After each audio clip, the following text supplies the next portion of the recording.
咱家冰箱丢了。没丢，被我改了，你体验一下。起开手怎么这么欠呢？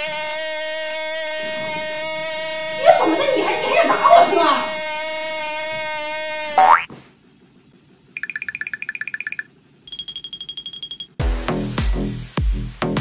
这是这个冰箱的一个功能，随机开门，不是每次你想开都能开的。不单单有随机开门，而且还可以调节它的温度。什么东西？你要拉了？是我要拉了，着凉了，肚子疼，快把东西拿出去。冰箱闹肚子。真不行了，憋不住了。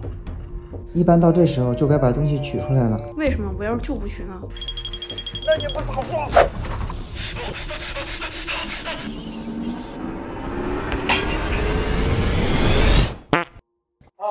舒服了。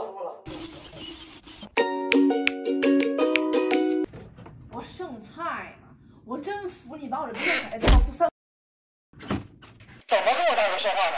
客厅这台新的美的大白豚567冰箱，你看不见，你霍霍我干啥呀？对，我忘了这茬了，我给你买了新冰箱了，它有540升大容量，它还有容量大了不起呀！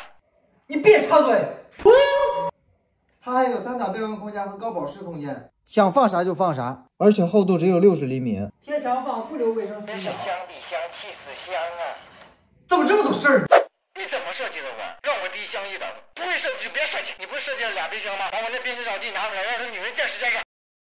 这个冰箱就简单多了。哦。你记住，这冰箱只能用来观赏，不能装东西。冰箱不装东西用来干啥？那你装吧，一装一个不吱声，但是别放时间太长了啊。你可以打开了。这是吃了什么了？都给我熏绿了。弟弟这嘴可真够毒的呀！